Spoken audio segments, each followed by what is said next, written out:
Assalamualaikum everyone. If else and when statement.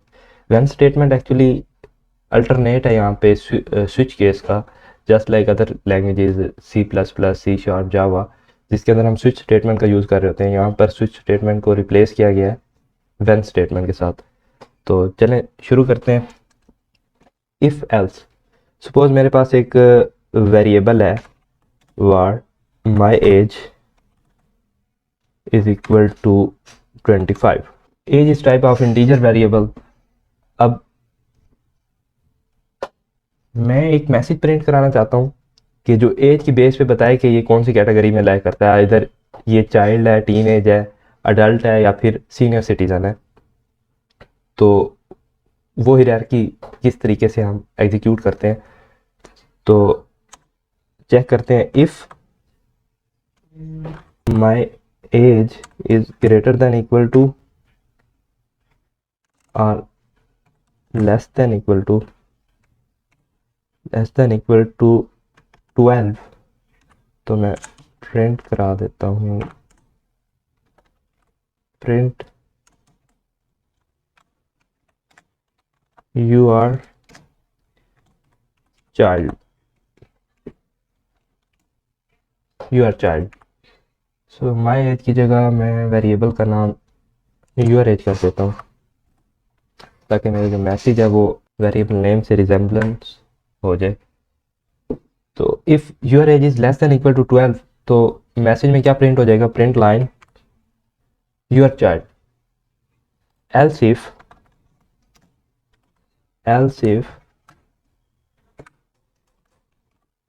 your age is less than equals to 19, तो message क्या print होना चाहिए, print line tin you're in image. तो अगर less than equal to 19 हो तो हमें क्या प्रिंट होना चाहिए, you are in teen age. Similarly else if your age less than equals to 64,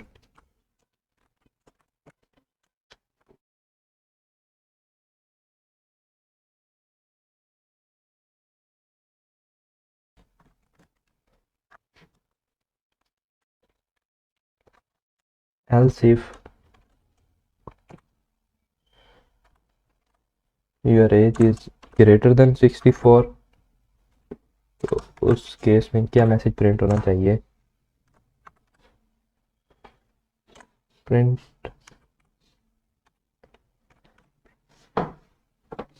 line मैं एक्चुअली इसलिए लिख रहा हूँ कि जोन सा भी मैं मैसेज प्रिंट करूँ वो नेक्स्ट लाइन पे प्रिंट होना कि उसी लाइन में ही।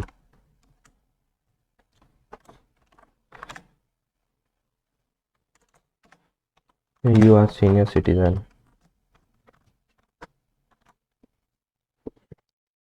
तो चेक करते हैं सबसे पहले यूर एज 25 रख के क्या वैल्यू प्रिंट होती है। यू आर अडल्ट नाउ, तो 25 कौन सी कैटेगरी में लाइक कर रहा है। तो सबसे पहले इफ़ का ये वाला पार्ट एग्जीक्यूट होगा। इफ़ यूर एज का जो वेरिएबल है वो लेस देन इक्वल टू 12 है, तो ये कंडीशन फॉल्स हो जाएगी। तो उसके बाद नेक्स्ट कंडीशन चेक होगी, else if your age is less than equal to 19, तो ये कंडीशन भी फॉल्स है क्योंकि हमारे पास 25 है, 25 इज़ नॉट लेस देन और इक्वल टू 19। उसके बाद ये वाली कंडीशन चेक होगी, 25 इज़ लेस देन और equal to 64, 25 is not equal to 64 but less than 64, तो ये वाली जो कंडीशन है ये ट्रू हो गई। तो वो इसकी बॉडी में आया और उसने क्या प्रिंट कराया हमें, यू आर अडल्ट नाउ। तो एल्स इफ में ये होता है कि प्रायोरिटी सेट हो जाती है। अब प्रायोरिटी पे सेकंड वाले की प्रायोरिटी थर्ड वाले से आई है और थर्ड वाले की प्रायोरिटी फोर्थ वाले से आई है। सपोज अगर नीचे वाली कंडीशन भी ट्रू होती, सपोज नीचे भी मैं अगर just like 25 is greater than equal to 64, तो उसने ये प्रिंट करा दिया यू आर अडल्ट नाउ। अगर मैं इसको भी रिवर्ट कर दूं, your age is less than 64, your age is less than 64, although ये कंडीशन ट्रू है, लेकिन क्योंकि जब ये वाला पार्ट एग्जीक्यूट हो चुका होगा तो नीचे जो एल्स इफ है उसको वो चेक ही नहीं करेगा। लेट्स सी क्या होता है। देखिए अभी भी उसने वही मैसेज प्रिंट किया, यू आर अडल्ट नाउ। तो मीनिंग टू से दैट के प्रियोरिटी वाइज ये एग्जीक्यूशन परफॉर्म होती है लाइन बाय लाइन। तो सबसे पहले आया, उसने इस कंडीशन को चेक किया, your age is less than equal to 12, तो ये कंडीशन फॉल्स हो गई, तो इसकी इस इफ की बॉडी एग्जीक्यूट नहीं हुई।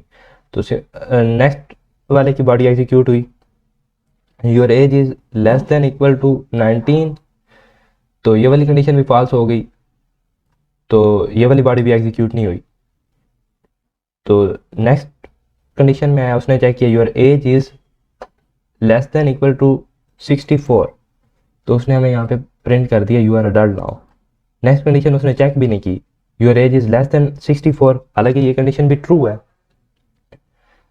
तो जब भी इफ और एल्स इफ के एल्स इफ में से कोई एक भी कंडीशन ट्रू हो जाती है तो नेक्स्ट कंडीशंस में से कोई कंडीशन भी एग्जीक्यूट नहीं होती। तो इस केस में हम एक डिफ़ॉल्ट कंडीशन भी रख लेते हैं। सपोज अगर उसको इन कंडीशन में से कोई कंडीशन भी अगर ट्रू नहीं होती तो तब क्या काम होना चाहिए, print line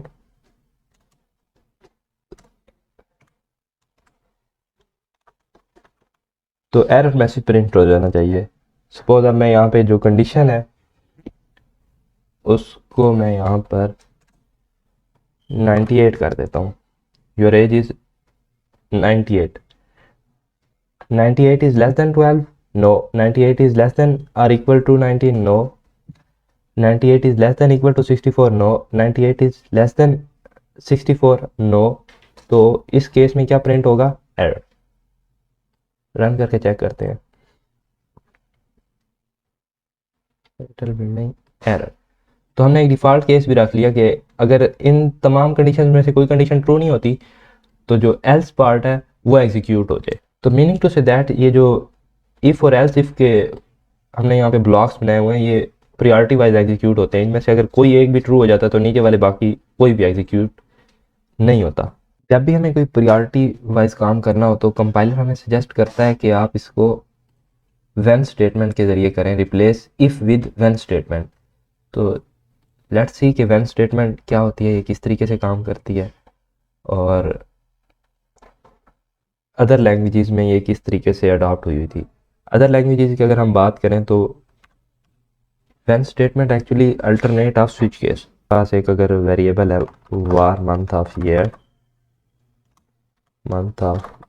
year which is equal to, मैं कहता हूँ 3rd मंथ। तो व्हेन स्टेटमेंट, व्हेन का कीवर्ड लिखना है यहाँ पे आपने मंथ ऑफ ईयर पास कर देना है 1, उसके बाद अंडरस्कोर ग्रेटर देन, और उसके बाद आप कुछ भी प्रिंट करा सकते हैं। सपोज प्रिंट लाइन जनवरी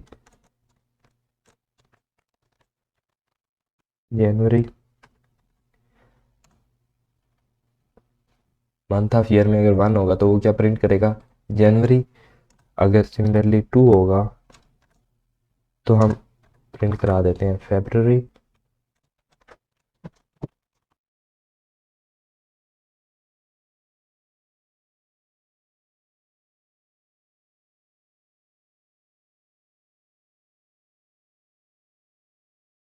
तो इस तरीके से आपने नेक्स्ट केसेस भी बना लेने हैं इसके। तो अभी मैं इन्हीं 4 मंथ को कवर कर रहा हूँ और एक डिफ़ॉल्ट केस रख रहा हूँ। डिफ़ॉल्ट केस यहाँ पे एल्स पार्ट से एग्जीक्यूट होता है, प्रिंट लाइन, और डिफ़ॉल्ट केस में मैं कह रहा हूँ नन ऑफ मंथ। मैं इसको कमेंट कर देता हूँ ताकि कोई दिक्कत ना हो। तो लेट्स सी कि 3 के केस में क्या प्रिंट होता है, मतलब ये अगर 3 है तो मार्च। जस्ट लाइक इफ एल्स, तो यहाँ पे भी आप उसी तरीके से देखें। सबसे पहले वो देखेगा कि मंथ ऑफ ईयर 1 के इक्वल है, अगर इक्वल है तो वो जनवरी प्रिंट करा देगा और नेक्स्ट कंडीशन को वो चेक ही नहीं करेगा। सिमिलरली अगर मैं 5 दे देता हूँ, suppose month of year is equal to 5, जो कि मेरी किसी भी कंडीशन से मैच नहीं कर रहा, तो इस केस में वो क्या करेगा, एल्स पार्ट को एग्जीक्यूट करेगा और नन ऑफ मंथ शो कर देगा।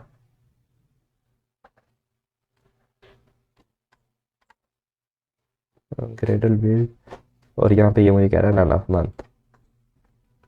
तो ये था स्विच केस का alternate when statement. Switch case भी इसी तरीके से एग्जीक्यूट होता है कि उसने एक कोई ना कोई वैल्यू ली हुई होती है और उसके नीचे केसेस बनाए हुए होते हैं। वहाँ पे हमारे पास कॉलन होता है, यहाँ पे हमारे पास लैम्डा एक्सप्रेशन है। लैम्डा एक्सप्रेशन के बारे में आपने परेशान नहीं होना, नेक्स्ट वीडियो हमारी इसी को देखेंगे हम इन डिटेल। तो इस वीडियो में इतना ही, मिलते हैं नेक्स्ट वीडियो में, तब तक के लिए अल्लाह हाफिज़।